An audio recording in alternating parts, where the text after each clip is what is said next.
मेरे प्यारे प्यारे दोस्तों, गणेश गुरु जी की क्लास में आपका बहुत बहुत स्वागत है। सभी लोगों का बहुत बहुत मैं धन्यवाद व्यक्त करता हूं कि आप हमारे वीडियोस को इतना ज़्यादा पसंद कर रहे हो, इतना ज़्यादा प्यार जो दे रहे हो। जैसा कि नौकरी के बाद मैंने सपना देखा था कि हम विद्यालय तक ही सीमित नहीं रहेंगे, बल्कि देश के लोगों की भी सेवा करेंगे। तो आज हमारा उद्देश्य पूरा हो रहा है, तो हमें बहुत ही खुशी हो रही है। दोस्तों, आपका फिर से एक बार बहुत ज़्यादा धन्यवाद मैं दे व्यक्त करता हूँ।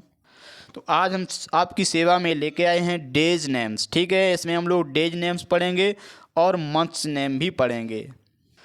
दोस्तों, आपको ये लग सकता है कि सर आप बहुत ही बेसिक पढ़ा रहे हो। तो मेरा मतलब तो यही है कि हमारे चैनल पे जो भी विजिट करे ये ना कहे कि सर आपने बेसिक नहीं पढ़ाया, एडवांस पढ़ाने लगे। तो इसलिए हम पहले बेसिक पढ़ा रहे हैं। ये चीज़ें आप सब तैयार कर लीजिएगा, उसके बाद आने वाली वीडियो ऑटोमेटिक बहुत ही खास हो जाएंगी। ठीक है, अब चलिए, जैसे कभी कभी पूछ देते हैं, अगर आपको क्वेश्चन करना है कि एक एक सप्ताह में कितने दिन होते हैं, तो आप उसको अंग्रेजी में कैसे कहेंगे। तो आप देख रहे हैं क्वेश्चन बनेगा how many days are there in a week, यानी एक सप्ताह में कितने दिन होते हैं। अगर आंसर आपको करना है तो आप आंसर कैसे करेंगे, there are 7 days in a week. ये आपको सभी को पता है, लेकिन ये क्वेश्चन दो हमने इसलिए शामिल किए हैं ताकि आप समझ सको कि इसका ट्रांसलेशन क्या होता है। जैसे अगर आपसे कहे कि एक सप्ताह में कितने दिन होते हैं, ट्रांसलेशन क्या होगा, तो आप कैसे पूछेंगे, हाउ मैनी डेज आर, यानी कि how many days are there in a week. ठीक है, आंसर आप इस तरह से कर देंगे, there are 7 days in a week, यानी कि एक सप्ताह में 7 दिन होते हैं। उसी तरह से अगर कोई पूछता है कि हाउ मैनी मंथ्स, कितने महीने आर होते हैं इन इन अ ईयर, यानी कि एक वर्ष में कितने महीने होते हैं, तो आप आंसर का तरीका क्या होगा, सबसे पहले इसी को देयर ये यहाँ से उठाएंगे। ठीक है, देयर, फिर आपका सब्जेक्ट के बाद यहाँ पे लग जाएगी और। ठीक है, तो there are 12 months in a year. ठीक है, यहाँ पे देखिए क्वेश्चन मार्क लगा है, यहाँ पे हम लोग फुल स्टॉप का यूज़ कर रहे हैं, यानी कि यहाँ हम लोग बिल्कुल सिस्टमेटिक तरीके से सीख रहे हैं। ठीक है, पंचुएशन का भी पूरा ध्यान रखेंगे। ठीक है, अब देखो, right the names of 7 days and 12 months, यानी कि ऊपर आपने पढ़ा है कि सप्ताह में 7 दिन होते हैं, वर्ष में 12 महीने होते हैं। अब हम लोग सीखेंगे इनके नाम। ठीक है, वो कौन कौन से दिन होते हैं और कौन कौन से महीने होते हैं। अब देखो, यहाँ खास बात मैं बताने वाला हूँ, यहाँ लिखा है वीक और यहाँ भी वीक। तो एक वीक का मतलब सप्ताह होता है, एक वीक का मतलब कमज़ोर होता है। तो यहाँ पे देखिए, इसको आप याद कर सकते हैं, अगर डबल है तो इसका मतलब वो कमज़ोर नहीं है, कमज़ोर नहीं है तो सप्ताह है, तो इसका मतलब सप्ताह हो गया। यानी कि ये डबल नहीं है, अलग अलग है, ई है और इधर ए है, अलग अलग जब कोई रहता है तो ऑटोमेटिक कमज़ोर होता है। तो यहाँ आप इसको आराम से ट्रिक द्वारा ध्यान रख सकते हैं। चलिए शुरू करते हैं। दोस्तों, ये हम पहले इसलिए समझा रहे हैं, आपको पहले पढ़ा रहे हैं, तो आप पहले ही समझ जाएं, बाद में कोई दिक्कत ना हो। संडे मंडे ट्यूसडे अगर कुछ भी बोलें तो आप उसको अच्छे से लिख भी पाएँ और समझ भी पाएँ। ठीक है, ट्रांसलेशन शुरू होगा तो वहाँ पे मीनिंग्स आपको आना बेहद ज़रूरी है। ठीक है, तो यहाँ पे देख रहे हैं डेज नेम, तो ये आपका कौन सा चिन्ह लगा, ये आपका लगा है अपोस्ट्रोफ। ठीक है, तो डेज नेम्स का मतलब दिनों के नाम। ठीक है, अब इसके आप 2 खंड करेंगे, देखिए याद हम आपको करा देंगे बिल्कुल। तो संडे, तो सन अलग कर लेंगे, डे अलग कर देंगे, यानी सन प्लस डे बराबर बना संडे। तो आपको संडे याद करने के लिए SUN ध्यान रखना है, और DAY डे तो आपको बहुत अच्छे से पता है। तो संडे का मतलब है रविवार। ठीक है, अब देखो, इसमें मंडे में केवल मन याद रखना है, तो मन और प्लस डे, तो ये आपका मंडे हो गया। मंडे का मतलब सोमवार होता है। ठीक है, अब इसमें ट्यूसडे में क्या करना है, TUES, केवल इतना ध्यान रखना है आपको, 4 लेटर देख रहे हो, ये याद करना है, उसके बाद में डेट कर देंगे। तो TUES और ट्यूस और डे, ट्यूसडे का मतलब क्या होता है, मंगलवार होता है। अब देखो, सबसे पहले हम लोग सीखेंगे, इसको पढ़ेंगे क्या, तो इसको हम लोग पढ़ेंगे, एक तो वेंसडे पढ़ लेते हैं, वेंसडे। वेंसडे के अलावा इसको हम लोग वेनेसडे भी पढ़ लेते हैं, वेनेसडे। हम आपको दोनों तरह से बता रहे हैं। अगर आप डिक्शनरी में देखेंगे तो वहाँ पे वेनेसडे आपको मिल जाएगा, अगर गूगल पे सर्च करेंगे तो आप वहाँ देखेंगे वेंसडे भी इसको पढ़ते हैं, ठीक है। अब याद कैसे करेंगे, इसके आप खंड कर लेंगे 3, तो वेड और नेस और डे तो आपको पता ही है, तो इसको आप वेड और नेस याद करेंगे, ठीक है। तब इसकी स्पेलिंग आप कभी नहीं भूलोगे। तो इसके आप 3 खंड करेंगे, बेड और नेस डे, ठीक है। अब इसमें देख रहे हैं, इसके आप 2 खंड कर लेंगे, थर्स और डे। तो वेडनेसडे इधर आप देख रहे हैं बुधवार होता है लिखा हुआ है, तो इसको आप कैसे याद करेंगे, इसको याद करेंगे थर्स, तो THURS और डे ऐड कर देंगे, तो थर्सडे का मतलब होता है गुरुवार, ठीक है। अब देखें, गुरुवार को हम लोग बृहस्पतिवार भी कहते हैं।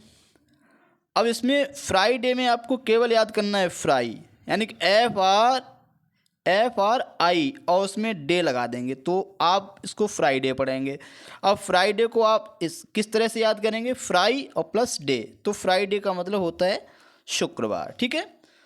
अब देखो इसमें आप क्या याद करेंगे, सेट, जैसे आप देख रहे हैं कैट, CAT को आप क्या पढ़ते हैं, CAT को आप पढ़ते हैं कैट, उसी तरह से इसको पढ़ेंगे सेट और सेटर, तो इसको आप पढ़ेंगे सेटर और प्लस डे, तो ये आपका सैटरडे। सैटरडे का मतलब शनिवार या शनिश्चरवार होता है। आगे बढ़ते हैं।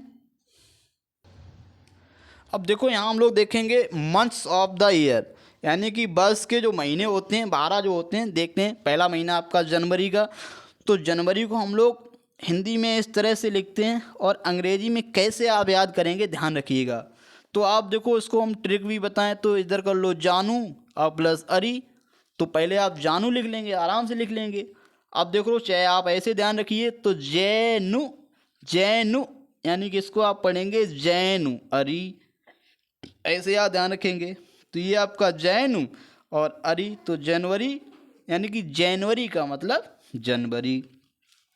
अब देखो फरवरी, ये आसान पढ़ने में हिंदी में है, लेकिन अंग्रेजी में लिखते समय अक्सर बहुत से छात्र गलत कर देते हैं। तो इसको आप प्रैक्टिस कैसे करेंगे, इसके करेंगे आप 3 खंड, ठीक है। फेव और रू अरी, अगर इसको आप पढ़ेंगे तो ये अंग्रेजी में क्या पढ़ेंगे, इसको पढ़ेंगे फेवरू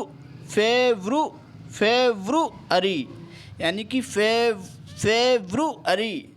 अब आप 3 खंड कर लेंगे, फेवरुअरी, कभी नहीं आप भूलेंगे, आराम से ये मीनिंग आपको, ये स्पेलिंग पूरी तरह से याद हो जाएगी, ठीक है। और मार्च में कोई दिक्कत नहीं है, तो ये आप मास, कोई दिक्कत नहीं है, आधा रावड़ा है तो आर, और माँ यानी MA, और चा से हमारा CS, ठीक है। अब यहाँ पे देखें ये लिखा है अप्रैल, इसको आप उसके हिसाब से नहीं चलेंगे कि ए की मात्रा AI से लगती है, तो आप अंग्रेजी में इसको पढ़ेंगे